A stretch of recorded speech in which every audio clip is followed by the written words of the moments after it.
فأعوذ بالله السميع العليم من الشيطان الرجيم من همزه ونفخه ونفثه بسم الله الرحمن الرحيم ولكل أمة جعلنا منسكا ليذكروا اسم الله على ما رزقهم من بهيمة الأنعام فإلهكم إله واحد فله أسلموا وبشر المخبتين الذين إذا ذكر الله وجلت قلوبهم والصابرين على ما أصابهم والمقيم الصلاة ومما رزقناهم ينفقون سبحانك لا علم لنا إلا ما علمتنا إنك أنت العليم الحكيم رب اشرح لي صدري ويسر لي أمري واحلل عقدة من لساني يفقه قولي عزیز ساتھیو، اسلام میں قربانی، جسے عربی میں اضحیہ کہا جاتا ہے، جس سے عید الاضحیٰ بنی ہوئی ہے، اس کی بڑی اہمیت ہے۔ قرآن اور حدیث میں اس کی جو اہمیت بیان کی گئی ہے وہ تقریباً اگر ہم دیکھیں تو 1 درجن کے قریب ہے،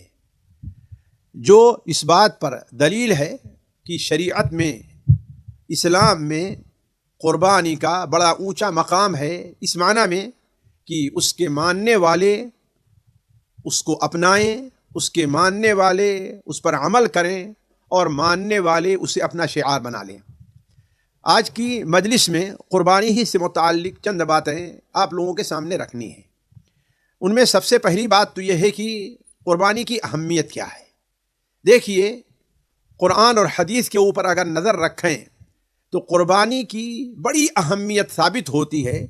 جسے اگر ہم آسانی کے لیے اور سمجھنے کے لیے درج ذیل نقاط کے اندر اگر ہم یعنی چند نقاط میں اسے ہم تقسیم کر لیں تو موضوع کو سمجھنے میں آسانی ہوگی۔ دیکھیے، پہلی بات تو یہ ہے کہ اللہ تبارک و تعالی نے قرآن مجید میں نبی کریم صلی اللہ علیہ وسلم کو جب کوثر جیسی نعمت عطا فرمائی تو شکر کے طور پر اللہ تبارک و تعالی نے اپنے نبی کو 2 باتوں کا خصوصی حکم دیا ہے، ایک نماز کے اہتمام کا اور دوسرا قربانی کرنے کا۔ چنانچہ اللہ تبارک و تعالی ارشاد فرماتا ہے فَصَلِّ لِرَبِّكَ وَانْحَرْ، فَصَلِّ لِرَبِّكَ وَانْحَرْ، اپنے رب کے لیے آپ نماز پڑھیں اور قربانی کریں۔ بلکہ صرف یہی نہیں، قرآن مجید میں 1 سے زائد جگہ اللہ تبارک و تعالی نے نماز کو اور قربانی کو ایک ساتھ بیان کیا ہے۔ آپ دیکھیں گے تو ابھی تو ایک جگہ کا ذکر ہوا، اس کے علاوہ آپ دیکھیں گے تو متعدد جگہ اللہ تبارک و تعالی نے نماز کو قربانی کے ساتھ بیان کیا ہے، جس سے شاید اس طرف اشارہ ہے کہ جس طرح سے بندوں کے جو بدنی اور جسمانی عبادات ہیں، ان میں سب سے زیادہ اہمیت کی حامل جو عبادت ہے وہ نماز ہے، اسی طریقے سے بندوں کی جو مالی عبادات ہیں ان میں قربانی کو بڑی اہمیت حاصل ہے۔ اور یہ بھی ہو سکتا ہے کہ جس طریقے سے نماز مسلمانوں کا شعار ہے، جس طریقے سے مسلمان نماز میں رکوع اور سجدہ اللہ کے علاوہ کسی اور کے لیے نہیں کرتا، اسی طریقے سے بندہ اپنی قربانی بھی صرف اللہ کی رضا کے لیے کرتا ہے، جیسا کہ اللہ تعالیٰ سورہ الانعام میں ارشاد فرماتا ہے قُلْ إِنَّ صَلَاتِي وَنُسُكِي وَمَحْيَايَ وَمَمَاتِي لِلَّهِ رَبِّ الْعَالَمِينَ، آپ کہیے کہ ہماری نماز وَنُسُكِي اور ہماری قربانی، وَمَحْيَايَ وَمَمَاتِي اور میرا مرنا اور جینا خالص اللہ رب العالمین کے لیے ہے۔ بلکہ جہاں پر اللہ تبارک و تعالی نے سورہ حج کے اندر قربانی، ہدیہ کا یا اضحیہ کا ذکر فرمایا، وہاں پر اللہ تبارک و تعالی نے ان لوگوں کی ایک صفات بیان کی ہے، یعنی جو اس قربانی کا اہتمام کرتے ہیں ان کی ایک صفات یہ بیان کی ہے کہ وہ نماز کو قائم رکھتے ہیں، جیسا کہ اللہ تعالیٰ ارشاد فرماتا ہے وَلِكُلِّ أُمَّةٍ جَعَلْنَا مَنْسَكًا لِيَذْكُرُوا اسْمَ اللَّهِ عَلَى مَا رَزَقَهُم مِّن بَهِيمَةِ الْأَنْعَامِ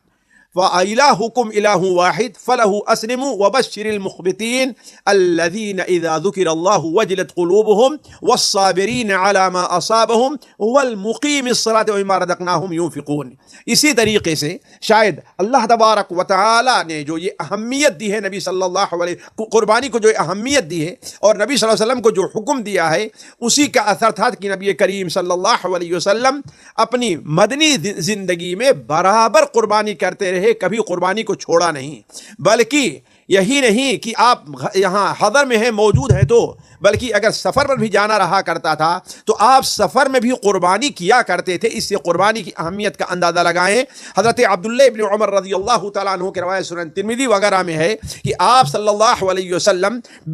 اقام بالمدینہ 10 سنین یضحی، مدینہ منورہ میں آپ 10 سال رہے اور برابر قربانی کرتے رہے، ہر سال قربانی کرتے رہے۔ اور اسی طریقے سے سنن نسائی، سنن ترمذی اور سنن ابن ماجہ وغیرہ میں حضرت عبداللہ ابن عباس رضی اللہ تعالیٰ عنہما سے مروی ہے کہ ایک بار نبی کریم صلی اللہ علیہ وسلم سفر پر تھے اور اس سفر کے دوران عید الاضحیٰ کا موقع آ گیا تو آپ صلی اللہ علیہ وسلم نے قربانی کی، حتیٰ کہ اگر جہاں قربانی کے جانور کم پڑ رہے تھے تو اس موقع پر آپ نے یہ اعلان کر دیا کہ گائے اگر ہے تو اس میں 7 آدمی شریک ہوں، البتہ اگر اونٹ ہے تو اس میں 10 آدمی شریک ہو سکتے ہیں۔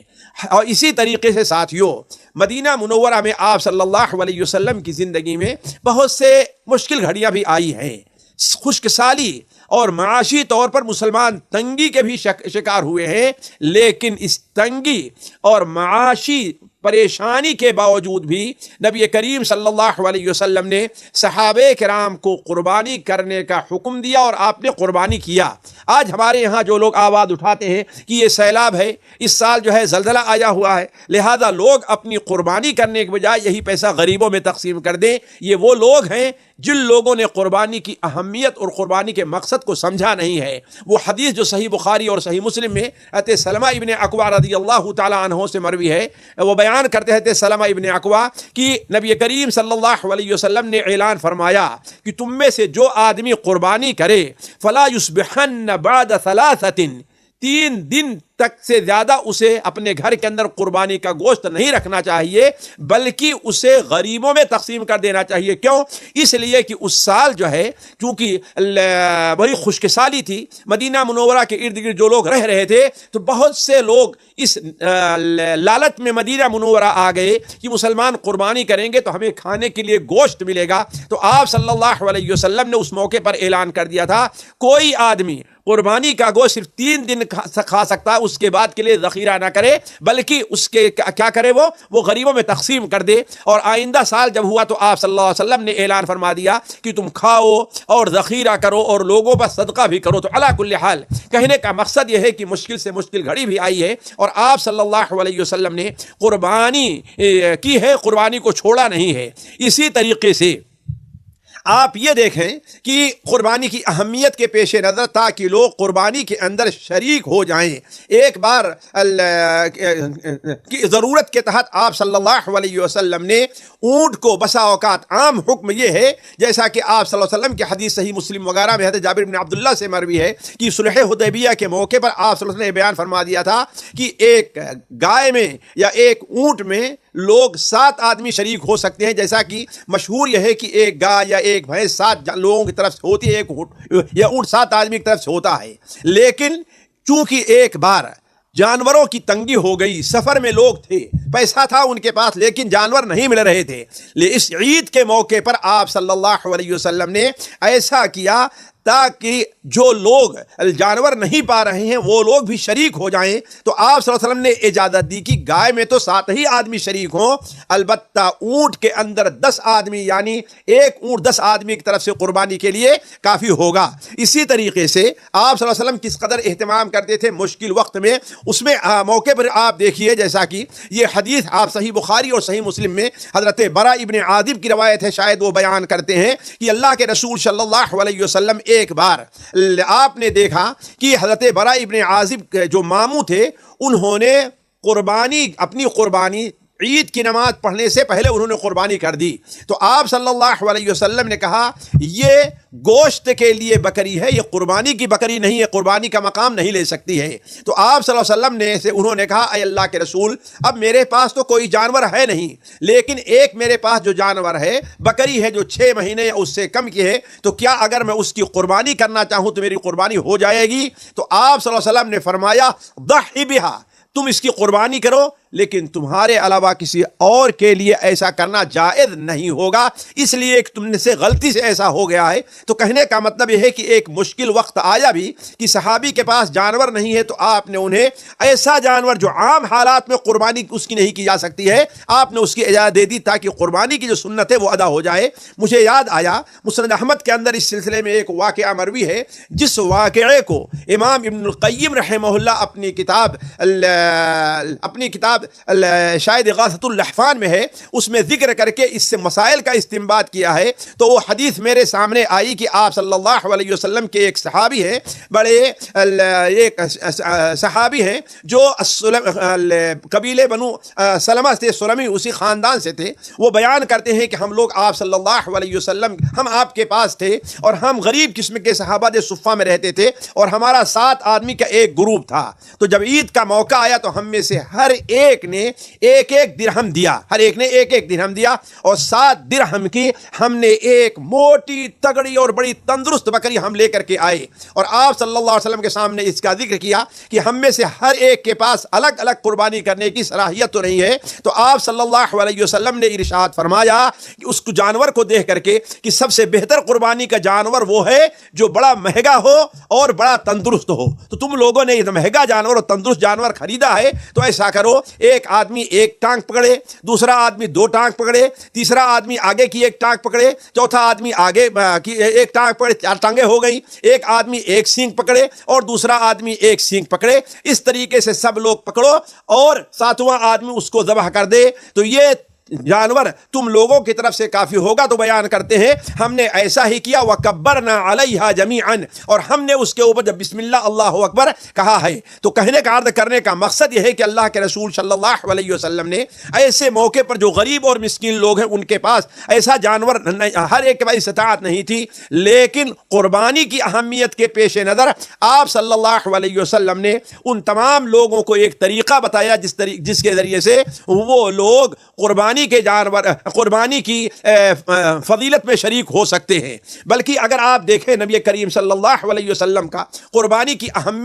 کو اہمیت دینے کا معاملہ، تو آپ صلی اللہ علیہ وسلم اپنی زندگی میں جو مسلمان نادار اور کمزور رہا کرتے تھے، غریب رہتے تھے، وہ لوگ قربانی کا جانور نہیں خرید سکتے تھے، تو آپ صلی اللہ علیہ وسلم انہیں قربانی کا جانور ان میں تقسیم کرتے تھے تاکہ سارے لوگ اس سنت کے اوپر عمل کریں۔ آج ہمارے لوگوں نے تقریباً اس چیز کو، اس سنت کو، ہمارے مالداروں نے، ہمارے سرکردہ حضرات نے اس سنت کو چھوڑ دیا ہے۔ بہت لوگ جو قربانی کسی کو کرنے کے لیے دیں گے بھی تو وہ کہیں گے تم اپنے گھر قربانی تو کرو، لیکن ہمارے فلاں کے نام سے اور فلاں کے نام سے، ہمارے نام سے کرو۔ یہ نہیں کہ جانور دے دیں اور گھر والا اپنے نام سے قربانی کرے تاکہ قربانی کی اہمیت اور فضیلت کا حقدار وہ بھی بن جائے۔ تو آپ صلی اللہ علیہ وسلم کا معمول یہ رہا ہے کہ لوگوں میں قربانی کا جانور تقسیم کیا کرتے تھے، جیسا کہ صحیح بخاری میں حضرت عقبہ ابن عامر الجہنی رضی اللہ تعالیٰ عنہ کی روایت ہے کہ آپ صلی اللہ علیہ وسلم نے لوگوں کے درمیان ہمیں حکم دیا کہ ہم قربانی کا جانور تقسیم کریں۔ اب تقسیم کرتے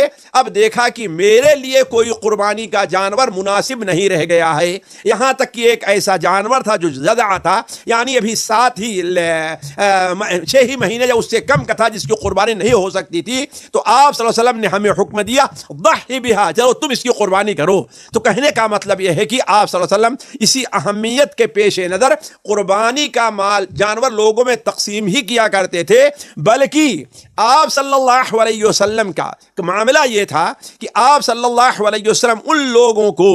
جو قربانی کا جانور نہیں خرید سکتے، نہایت ہی مجبور ہیں، تو آپ نے انہیں ایک ایسا عمل بتلایا کہ اگر وہ یہ عمل کر لیتے ہیں تو اللہ تبارک و تعالی انہیں قربانی کا ثواب دے گا اور قربانی کی سنت ادا ہو جائے گی۔ اور وہ طریقہ کیا ہے کہ آپ صلی اللہ علیہ وسلم نے کہا کہ عید الاضحیٰ کے موقع پر وہ اپنے ناخون، ناف کے نیچے کے بال اور موچھ وغیرہ کاٹ لیں گے تو اللہ تبارک و تعالیٰ انہیں قربانی کا اجر دے گا، جیسا کہ حضرت عبداللہ ابن عمر رضی اللہ تعالیٰ عنہ کی روایت سنن ابو داؤد اور سنن نسائی کے اندر موجود ہے کہ آپ صلی اللہ علیہ وسلم نے ارشاد فرمایا، امرت بیوم الاضحیٰ عیدا جعلہ اللہ لہذہ الامہ، یوم اضحیٰ، عید اضحیٰ کا جو دن ہے، یعنی 10ویں ذی الحجہ کا جو دن ہے، اللہ تبارک و تعالیٰ نے ہمیں یہ حکم دیا ہے کہ مسلمانوں کے لیے ہم اسے عید کا دن بنائیں اور اس دن قربانی کیا کریں۔ تو ایک صحابی نے کہا کہ اے اللہ کے رسول صلی اللہ علیہ وسلم، اگر میں قربانی کا جانور نہ پاؤں، صرف ایک مادہ بکری ہو جو بچوں کے دودھ کے لیے ہو سکتی ہے، تو کیا میں اس کی قربانی کر دیا کروں؟ تو آپ نے کہا نہیں، اس کی قربانی نہ کرو، اس لیے کہ وہ دودھ کے لیے ہے، گھر میں اس کی بھی ضرورت ہے، بچے کی بھی ضرورت ہے، بلکہ تم کیا کرو، تاخذ من شعرک واظفارک وتقص شاربک وتحلق عانتک، تم یہ 4 کام کر لو، اپنے بال کاٹ لو، اپنے ناخون کاٹ لو، اپنی موچھ کاٹ لو، وتحلق عانتک، اور اپنے ناف کے نیچے کے بال صاف کر لو، تو یہ فضا فتل کا تمام اضحیتی کے عند اللہ عز وجل، تو اللہ تبارک و تعالیٰ کے نزدیک تمہاری یہ مکمل طور پر یہ تمہاری قربانی قبول کی جائے گی اور مانی جائے گی۔ تو کہنے کا مطلب یہ ہے کہ اللہ کے رسول صلی اللہ علیہ وسلم قربانی کی اہمیت کے پیش نظر ان لوگوں کو جو قربانی نہیں کر سکتے ہیں، ان کے لیے ایک ایسا طریقہ بتایا جس پر ہر انسان کو قدرت ہے کہ وہ اگر یہ کام کر لیتے تو انہیں قربانی کا ثواب اللہ تعالیٰ کی طرف سے مل سکتا ہے۔ اور آخری بات یہ ہے اس سلسلے میں جو اہمیت کے پیش نظر ہے وہ یہ ہے کہ اللہ کے رسول صلی اللہ علیہ وسلم جہاں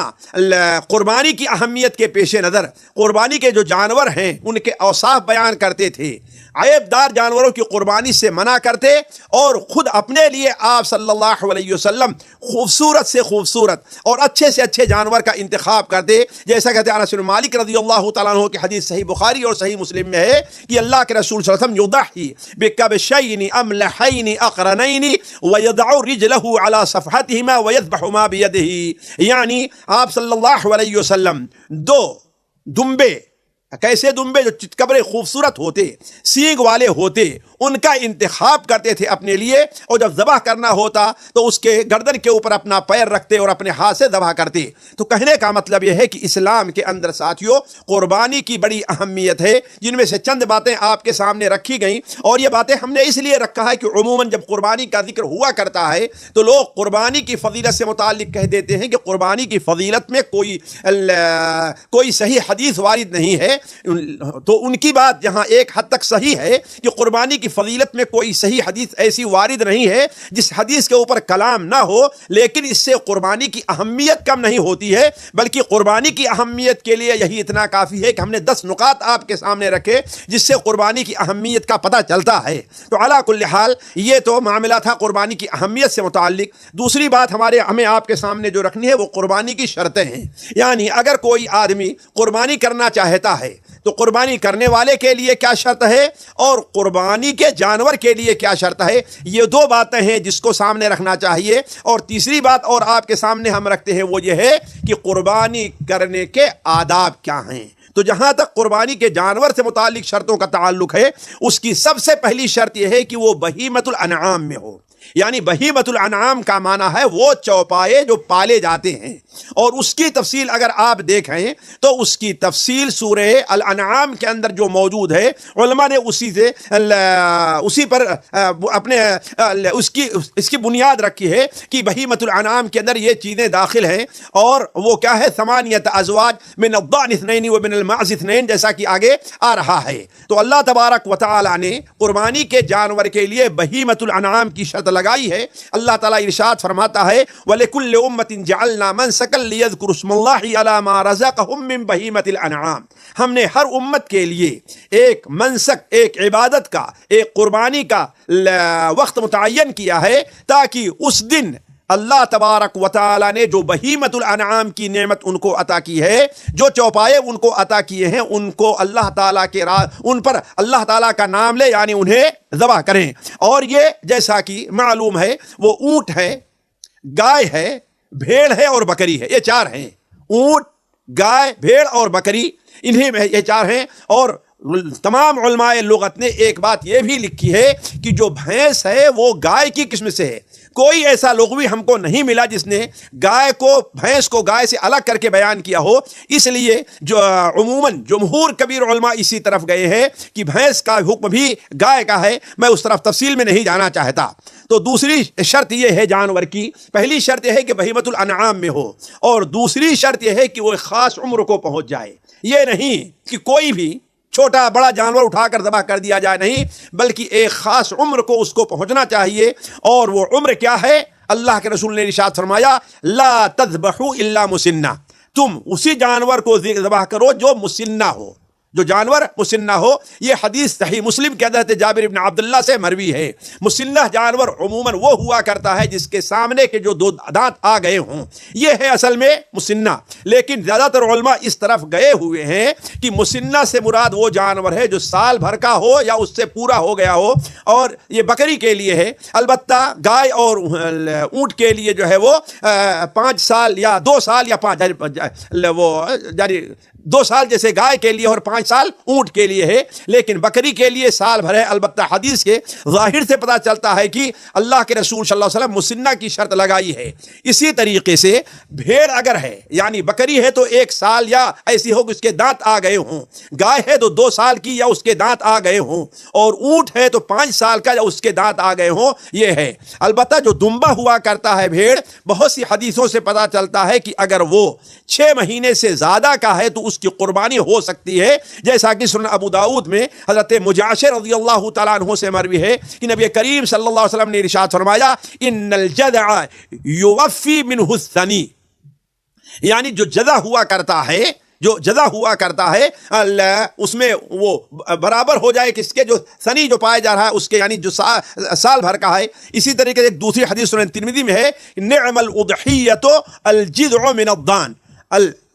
جو دمبا ہوا کرتا ہے وہ اگر 6 مہینے اور اس سے زیادہ کا ہے تو یہ بہترین قربانی ہے. تو دوسری شرط یہ ہے کہ قربانی کے جانور کی کہ ایک خاص عمر کو پہنچ جائے. عام طور پر علماء نے بکری کے لیے سال رکھا ہے، اور زیادہ علماء ہمارے عموماً اہل حدیث اس طرف گئے ہوئے ہیں کہ کم سے کم اس کو دانت آنا چاہیے جو تقریباً 13 مہینے میں یا اس کے بعد اس کے سامنے کے جو دانت ہیں وہ ٹوٹ جائیں یا گر جائیں، یعنی نیا دانت آنا شروع ہو جائے. تیسری شرط جانور کی ہے کہ وہ عیب سے پاک ہو. عیب سے پاک ہو اس سلسلے میں دیکھیں کچھ عیب تو ایسے ہیں کہ جن کی موجودگی میں اس جانور کی قربانی نہیں ہو پائے گی، اور یہی شرط کا معنی ہے. البتہ کچھ عیب ایسے ہیں کہ ان عیوب کے موجودگی میں ان جانوروں کی قربانی کرنا جائز تو ہے لیکن بہتر نہیں ہے. تو جو عیب جن کی موجودگی میں جانور کی قربانی جائز نہیں ہے، یعنی شرط ہے ان عیب سے پاک ہونا جانور کے لیے شرط ہے، وہ نبی کریم صلی اللہ علیہ وسلم نے 4 بتلائے ہیں. جیسا کہ حضرت براء ابن عازب کی جو روایت ہے سنن اربعہ کے اندر مسند احمد میں، آپ نے خصوصی طور پر بیان فرمایا ہے 4 لا تجزے، 4 قسم کے جانور ہیں کہ وہ جانور ان کی قربانی جائز نہیں ہے. وہ قربانی کے لیے وہ کیا ہوں گے؟ جائز نہیں ہوں گے، یا قربانی کے لیے کافی نہیں ہوں گے. وہ کون جانور 4 ہیں؟ آپ نے فرمایا العورا، ایسا اندھا کہ اس کا اندھاپن بالکل ظاہر ہو، یعنی اندھے پن ہونے کی وجہ سے وہ چل نہ سکتا ہو، والمریضہ، اور ایسا مریض جس کی بیماری کیا ہے وہ ظاہر ہو، یعنی معلوم ہے، دیکھنے سے پتہ چل رہا ہے کہ ہاں بھائی یہ بیمار ہے. اسی طریقے سے والعرجا البین ضلعها، اور وہ لنگڑا جس کا لنگڑا پن ظاہر ہے، یعنی معلوم ہو رہا ہے کہ ہاں وہ چل رہا ہے. اس کی علماء نے اس کی شرط یہ لگائی ہے کہ اس کے ساتھ جو بکریاں ہیں ان کے ساتھ ساتھ وہ نہ چل سکتا ہو. اسی طریقے سے والکثیر، وہ دبلا جس کے ہڈیوں میں گودا نہیں رہ گیا ہے. تو یہ جو 4 قسم کے جانور ہیں ان میں جو عیب پایا جائے گا یا اس سے جو زیادہ بڑا عیب پایا جائے گا ان کے اندر، یعنی مثال کے طور پر ایک ہے جو کانا ہے اور بالکل واضح ہے اس کا کانا پن، تو جو نابینا ہوگا ظاہر بات اس کی قربانی جائز نہیں ہوگی. ایک ہے جو لنگڑا ہے 1 پیر کا، جو 2 پیر کا لنگڑا ہوگا ظاہر بات اس کی قربانی جائز نہیں ہوگی. تو کہنے کا مطلب یہ 4 عیب، کانا، یہ جو 4 عیب ہے کانا اور بیمار اور لنگڑا اور دبلا، یہ 4 جو عیب ہیں، یعنی ایسا کانا ہو کہ کانا پن ظاہر ہے، ایسا لنگڑا کہ لنگڑا پن ظاہر ہے، ایسا بیمار کہ اس کی بیماری ظاہر ہے، اور ایسا دبلا کہ اب اس کے ہڈی کے اندر گودا ہی نہیں رہ گیا ہے، بالکل اس کے چمڑے جو ہیں ہڈی کے اوپر جو ہے گوشت نہیں بالکل ظاہر ہو رہے ہیں، تو یہ جانور اور اس سے جو برے ہوں گے ان کی قربانی جائز نہیں ہوگی۔ البتہ ان کے علاوہ جو ہیں وہ ان کی قربانی جائز ہوگی، لیکن یہ ہے کہ بہتر نہیں ہے۔ جیسا کہتے علی رضی اللہ تعالیٰ عنہ کی روایت ہے کہ اللہ کے رسول صلی اللہ علیہ وسلم نے ہمیں حکم دیا ہے کہ ہم قربانی کا جانور جب خریدیں تو اس کے آنکھ اور کان کو دیکھ لیں، اچھی طریقے سے دیکھ لیں، اور ہم عورا کانا اس کی قربانی نہ کریں،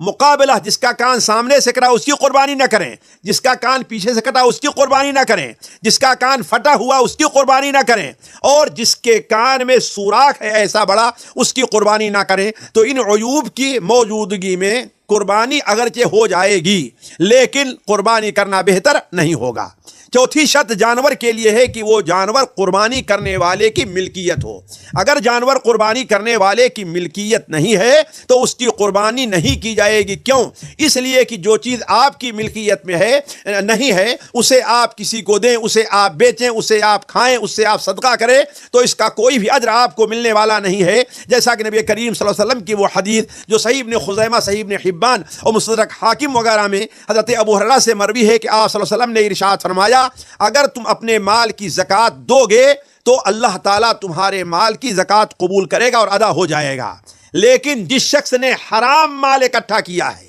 پھر اس سے صدقہ کرے گا تو اس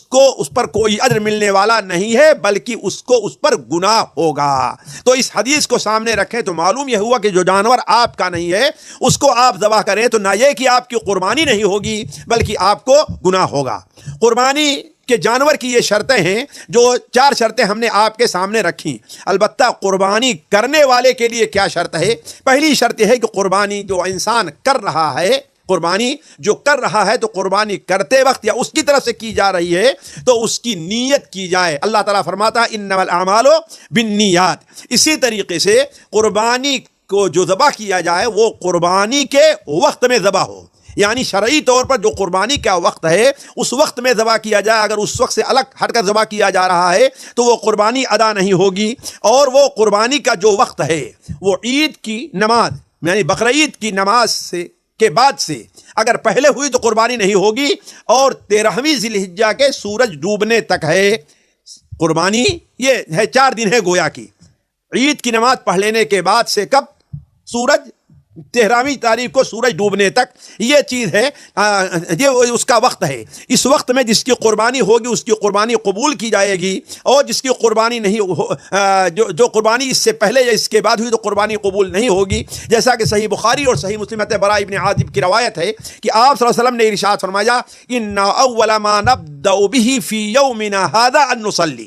اس دن ہم سب سے پہلے نماز پڑھتے ہیں، ثم نرجع فننحر، پھر واپس جا کر کے ہم قربانی کریں گے۔ فمن فعله فقد اصاب سنتنا، جس نے ایسا کیا گویا وہ ہماری جو سنت ہمارا طریقہ ہے اس طریقے کو پا لیا۔ اور ابھی جو ہے یہ حدیث گزر چکی ہے کہ آپ صلی اللہ علیہ وسلم نے ایک صحابی کو دیکھا کہ انہوں نے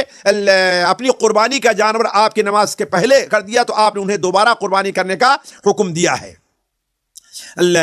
اسی طریقے سے قربانی، یہ واضح کر دوں کہ قربانی 4 دن ہے، اس لیے کہ آج کل لوگ بہت سے آوازیں اس سلسلے میں اٹھا رہے ہیں کہ قربانی 3 دن ہے، جبکہ نبی کریم صلی اللہ علیہ وسلم کے حدیث صحیح مسند احمد وغیرہ میں اور صحیح ابن حبان میں جبیر ابن مطعم سے بالکل واضح الفاظ میں موجود ہے کہ آپ نے بیان فرمایا کل ایام التشریق ذبح، ایام تشریق جو ہیں یعنی 11 12 13 ان پورے ایام تشریق جو ہے وہ اس میں ذبح ہے، یعنی جانور ذبح کیا جائے گا۔ اور اس پر بھی غور کریں کہ دیکھیے ہدی جو حج کی قربانی ہے اور یہ اضحیہ یعنی جو بقرعید کے موقع پر کی جاتی ہے، ان کے احکام تقریباً برابر ہیں۔ تو جب ہدی جو ہے 13 تاریخ تک کی جا سکتی ہے تو قربانی بھی کی جا سکتی ہے، جیسا کہ اللہ تعالیٰ فرماتا ہے لِيَشْهَدُوا مَنَافِعَ لَهُمْ وَيَذْكُرُوا اسْمَ اللَّهِ فِي أَيَّامٍ مَّعْلُومَاتٍ عَلَىٰ مَا رَزَقَهُمْ بَهِيمَةُ الْأَنْعَامِ، تو جو بہیمۃ الانعام اللہ تبارک و تعالیٰ نے دیا ہے تمہیں، انہیں ان ایام معلومات میں تم ان کو قربان کرو۔ حضرت عبداللہ بن مسعود کی روایت بالکل صحیح سند کے ساتھ ہے کہ آپ نے بیان فرمایا ایام معلومات جو ہیں وہ یوم النحر ہیں، اور یوم النحر کے بعد 3 دن ہیں۔ تو اصل راجح قول یہی ہے کہ قربانی عید کی نماز کے بعد سے لے کر کے 13 ذی الحجہ تک کی جا سکتی ہے۔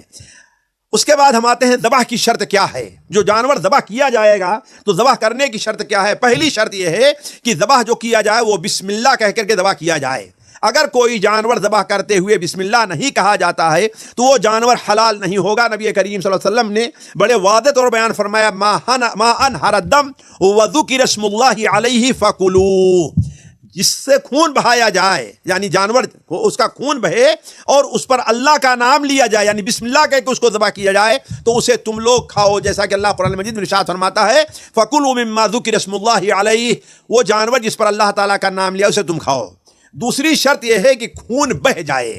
اور تیزی سے بہے. اس لیے کہ اگر جھٹکے کا جانور ہے مردار ہے تو وہ جائز نہیں ہوگا. ضروری یہ ہے کہ وہاں پر خون بہے جسے ہم اور آپ کہتے ہیں کہ اسے ذبح کیا جائے. بلکہ علماء نے اس کے بارے میں شرط یہ رکھی ہے کہ ذبح تو چاہے جیسے ہوگا وہ ذبح کیا جائے تو ہو جائے گا لیکن سنت اصل طریقہ یہ ہے کہ گلے کی حد سے ذبح کیا جائے اور بہتر یہ ہے کہ وہ محل ذبح میں ہو. اور یہ تیسری شرط ہوگی یعنی پہلی شرط ہے دوسری خون بہے اور تیسری کیا ہے وہ محل ذبح میں ہو. یعنی کم سے کم تو یہ ہونا چاہیے کہ وہ رگ کٹے جس سے خون بہتا ہے 3 تیزی کے ساتھ نکل جائے. لیکن بہتر یہ ہے کہ اس کے ساتھ 3 رگیں کٹیں. ایک رگ تو وہ ہو جسے سانس کی نالی کہا جاتا ہے حلقوم اور دوسری رگ وہ جسے مری کہتے ہیں یعنی کھانے اور پانی کی جو نالی ہوا کرتی ہے اور تیسری جو موٹی نالیاں جو گردن کی ہوتی ہیں ودجان عربی میں کہتے ہیں ان کو یہ کٹے. اس لیے کہ یہ بہتر ہے. البتہ اگر صرف خون کی نالی کٹ جاتی ہے تو اس سے بھی خون بہتا ہے تو اسے تو وہ بھی حلال ہو جائے گی. اسی طریقے سے چوتھی شرط یہ ہے ذبح کی کہ ذبح کرنے والے مسلمان یا اہل کتاب ہو. اس پر اہل علم کا اجماع ہے کہ کتابی کے علاوہ کسی بھی مسلمان کسی بھی کافر کا ذبیحہ حلال نہیں ہوگا. تو ذبح کرنے والا کیا ہو؟ مسلمان ہو یا کتابی ہو. اور 5ویں شرط اس کے لیے ہے کہ جو انسان ذبح کر رہا ہے وہ پاگل نہ ہو. اس لیے کہ پاگل کا کوئی عمل مقبول نہیں ہے وہ عقل و ہوش رکھنے والا ہو. تو یہ چند شرطیں ہیں جو ذبح کرنے والے ذبح سے متعلق ہیں. اس کو بھی دھیان میں رکھنا چاہیے. اب قربانی سے متعلق ایک بات یہ بھی ہو جسے ہم جلدی میں مختصر لے لیتے ہیں کہ قربانی کے آداب کیا ہیں. دیکھیے قربانی کا پہلا ادب یہ ہے کہ اخلاص ہونا چاہیے. بندہ خلوص نیتی کے ساتھ اللہ تبارک و تعالی کے لیے جانور ذبح کرے. وما امروا الا لیعبدوا اللہ مخلصین لہ الدین. یعنی اللہ تعالیٰ نے حکم دیا ہے کہ ہم کوئی بھی عبادت کریں. ظاہر بات ہماری قربانی بھی عبادت ہے تو وہ خالص اخلاص کے ساتھ ہو. دوسرا ادب یہ ہونا چاہیے کہ انسان اچھا خوبصورت اور عمدہ جانور کا انتخاب کرے. یہ نہیں ہے کہ جیسے تیسا بھی جانور مل جائے اسے ذبح کر دیا جائے. کیوں؟ اس لیے کہ اللہ کے رسول صلی اللہ علیہ وسلم کی حدیث ہے ان اللہ طیب لا يقبل الا الطیب. اللہ تعالیٰ طیب پاک ہے اور اچھی چیز کو اللہ پسند کرتا ہے. اسی لیے ہمارے نبی صلی اللہ علیہ وسلم دیکھیے خوبصورت تندرست جانور آپ صلی اللہ علیہ وسلم کا انتخاب کیا کرتے تھے. اور صحابہ کرام رضوان اللہ علیہم اجمعین سے متعلق حضرت امامہ ابن سہل بیان فرماتے ہیں کہ صحیح بخاری میں ہے کہ کلنا نسمن الاضحیۃ بالمدینہ. ہم لوگ پالتے تھے اور پال کر کے جانور کو مدینہ میں موٹا کیا کرتے تھے. تو کہنے کا مطلب ہے کہ ایک ادب یہ ہے. دوسرا کہ جانور خوبصورت اور اچھا ہونا چاہیے. اور اسی طریقے سے تیسرا ادب یہ ہے جو واجبی ادب ہے کہ ذی الحجہ کا چاند نظر آنے کے بعد جو آدمی قربانی کرنا چاہتا ہے وہ اپنے بال اور ناخون وغیرہ کو نہ کاٹے. جیسا کہ صحیح مسلم حضرت ام سلمہ رضی اللہ تعالی عنہا کی روایت ہے کہ اذا دخلت العشر جب عشر ذی الحجہ داخل ہو جائے اور تم میں کا کوئی آدمی قربانی کرنا چاہتا ہے تو فلا یمس من شعرہ وبشرہ شیئا. وہ اپنے ناخون اپنے بال وغیرہ کو سے کچھ بھی نہ چھوئے. یہاں پر ایک بات واضح ہو جانا چاہیے کہ یہ حکم صرف اس شخص کے لیے ہے جو قربانی کر رہا ہے. البتہ گھر کے جو دوسرے افراد ہیں ان میں شامل نہیں ہوں گے. لیکن شامل نہ ہونے کا معنی یہ نہیں ہے کہ ان لوگوں کو بھی رکنا نہیں چاہیے لیکن بلکہ بہتر یہ ہے کہ گھر کے جو لوگ ہیں وہ بھی اپنے بال اور ناخون کٹوانے سے رکے رہیں. کیوں؟ اس کی متعدد وجہ ہے. سب سے پہلی وجہ تو یہ ہے کہ وہ لوگ اگرچہ قربانی نہیں کریں لیکن قربانی کرنے والے کے حکم میں ہیں. کیوں؟ اس لیے کہ گھر کا جو سرکردہ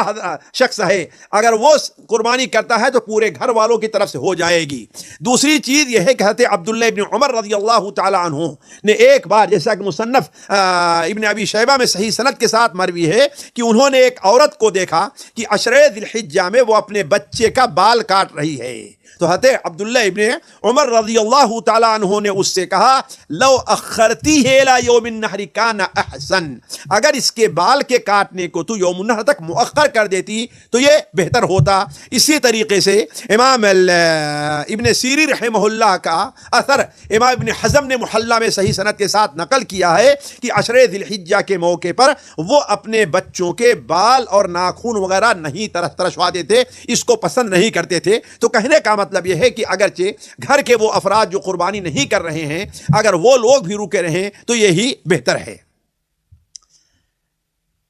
اسی طریقے سے ساتھیوں ایک چیز اور ہے جو قربانی سے متعلق ذہن میں رکھنا چاہیے، وہ یہ ہے کہ ذبح کرنے کے آداب۔ دیکھیے ذبح کرنے سے متعلق جانور کے ساتھ پہلا ادب یہ ہے کہ نرمی کا معاملہ کیا جائے، جیسا کہ نبی صلی اللہ علیہ وسلم کا معمول رہا ہے۔ بلکہ ایک صحابی آپ کے پاس آتے ہیں اور کہتے ہیں اے اللہ کے رسول صلی اللہ علیہ وسلم، جب میں بکری کو ذبح کرتا ہوں تو مجھے اس پر رحم آتا ہے۔ تو آپ صلی اللہ علیہ وسلم نے ارشاد فرمایا ان رحمتها رحمک اللہ، اگر تم نے اس کے اوپر رحم کیا ہے تو اللہ تمہارے اوپر بھی رحم کرے گا۔ اس حدیث کو امام بخاری نے اپنی الادب المفرد میں نقل کیا ہے۔ اسی طریقے سے دوسرا ادب یہ ہے کہ جو چھری سے ذبح کیا جا رہا ہے اس چھری کو تیز کر لے، جیسا کہ نبی کریم صلی اللہ علیہ وسلم کا معمول رہا ہے۔ صحیح مسلم میں ہے کہ آپ صلی اللہ علیہ وسلم نے مائی عائشہ سے فرمایا اے عائشہ چھری لے آؤ واشحذیھا بحجر، اور کسی پتھر پر رکھ کر کے اسے تیز کر لو۔ اسی طریقے سے ایک ادب یہ ہے کہ چھری جب تیز کی جا رہی ہو تو جانور سے اس کو چھپایا جائے، جانور اسے دیکھے نہیں۔ کیوں؟ اس لیے کہ وہ یہ سمجھے گا کہ ہاں مجھے اسی سے ذبح